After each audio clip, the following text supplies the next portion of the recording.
That's dedication. That's it. But you guys have known each other since you were kids, right? Yeah. Me and Wayne went to high school together.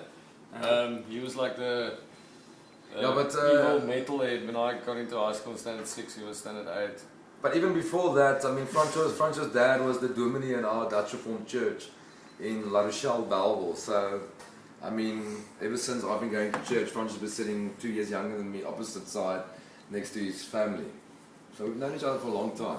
We've seen each other around for a long time. Only been friends for like a year, maybe. And 2 years. So you guys are like Sunday school together or something? Sorry? Sondagskool, niks. Yeah, there's a 2 year difference. So, Okay. so I've always been a bit ahead. So you're two books ahead. That's it. Yeah. two chapters of the Bible ahead. And for the son of a dominee to have a band titled Foko Politica, kind of weird or not weird at all? I think it wasn't weird for me, but I think for my parents it was definitely weird in the beginning. My mom actually cried, I think, when she heard the name.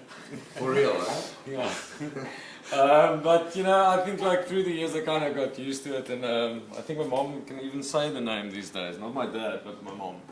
But to tell you the truth, I think obviously for Francois and his parents, more of a difficult setup, but it also took me, I know the other guys, some time before I actually said to my parents, yeah, you know, I was talking about this project we're taking on and this band we're starting. But I didn't, you know, it's like weird saying to someone out of nowhere, like, well, we're going to call it Foko Politica. You know, it's just, now it's not weird at all, but then it was like, they actually, there's the latest, what was that game? Die kaarten. Oh, 30 seconds. The latest 30 seconds actually got a card that's got Foko Politica on it. Sweet. So I mean that now is So what happens when on a Friday night when you guys are playing 30 seconds? You point at each other when you get that clue? That hasn't happened yet.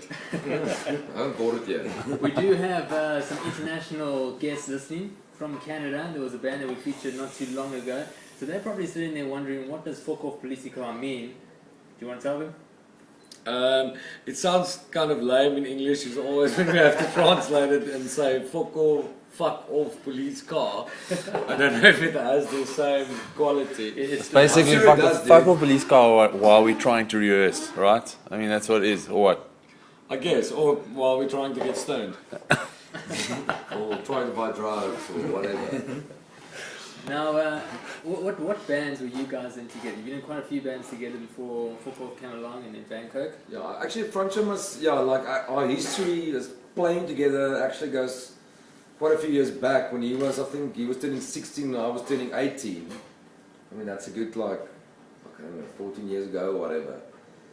15 years ago, yeah. Like, I just kind of put my first like band together for like a school battle of bands, and we're looking for a singer.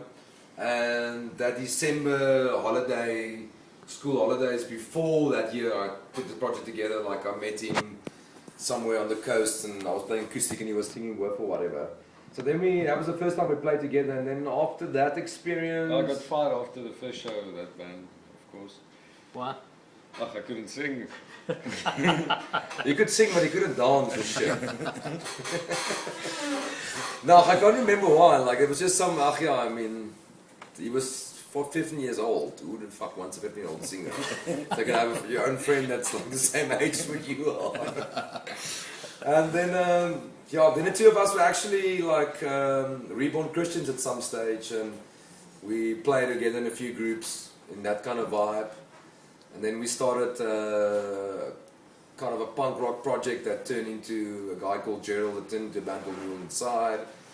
And then I wasn't involved anymore, and then it became Foko Politica like almost 10 years ago. Huh?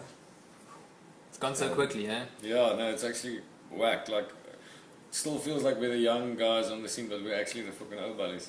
There's definitely younger guys, I'm aware of that. But you know what, I don't know if you guys I was about to say, sorry, I was about, and then you grow up kind of vibe, you know? Yeah. Do you know, I don't know if you guys realize, I'm an English guy, and you guys literally made Afrikaans rock and roll cool. Did you know that? Have you ever sat and actually thought, wow, we've actually made rock music, Afrikaans rock music, really, really cool to listen to? I think we kind of, that was the idea we had in mind in the beginning. I think we wanted to make music in Afrikaans that we would want to listen to, you know. So I'm glad that kind of was successful in a way. But you know, it's one thing about Afrikaans-speaking people. They're very loyal to Afrikaans. So even if it's not rock music, they'll still listen to it, they'll still enjoy it. But when it comes to English people, you've converted English people to loving Afrikaans music. Most of them don't even know what you guys are saying, but they're still dancing to it. Yeah, that's great. Yeah, that's actually weird. I don't know an explanation for that. I think it's still a South African thing, though. Yeah. I think it's a loyalty thing in the country, you know what I mean? It's just like the Afrikaans people kind of feel threatened. I think also, like, you know, everyone kind of wants something to hold on to or belong to, or, you know, like, I mean, all of us got into some kind of genre of music because we felt like we can connect with it or whatever. I think just somehow Fokobies are kind of catered for that vibe. And I mean, because we are all the same, you know, two of us, you and me in front of you. Over there. Yeah, I don't know like how it works, but yeah, it's cool to hear this stuff, obviously.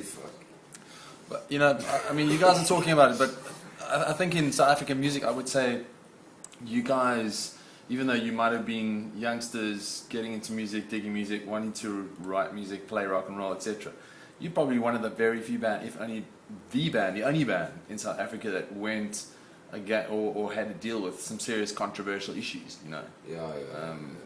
And I think is that something that you aim to do as a mission of yours, or was it really just to play music? No, I think before Folk of Politica, we were in English bands and we wrote English songs and we kind of emulated American bands. And I think when we started, we were always joking like, we're going to start an Afrikaans band, because we also thought Afrikaans music is lame. And when we actually came up with a name, that gave us a reason to actually try and write the song. And when we wrote the first songs, we kind of felt for the first time like, fuck it, we can actually express ourselves better in this language. Yeah. But like you suddenly had a voice and it was yours. Yeah, for sure. But I think it's like, if I look at, I almost said Wari and Ninja and Yolandi and stuff, you know, like they were like, oh, this is the answer, you know what I mean? I think we kind of felt the same kind of thing. We were like, fuck, you know, this like music we're making now, we are like, you know, it kind of represents who we are exactly, you know what I mean? That's how we kind of felt like, you know, for the first time we were playing what we used to play, but now it's like in our own language, and there's nothing out there that really sounds like it, so it kind of makes sense to us, and it's about issues, you know, in the way that we talk and stuff. And I think that thing, you know, just by accident, we just realized that there was just a lot of people around that actually felt exactly the same. And obviously it started off like, I mean, immediately all our friends around us kind of latched onto it, you know what I mean? And this whole vibe started coming from it, and everyone wanted to be involved, you know. And it just became this community. It just got bigger and bigger and bigger and bigger. Until we got a review 2 days ago that said, we're going to cock now. Really? Who wrote that review? It's funny actually, this guy tuned.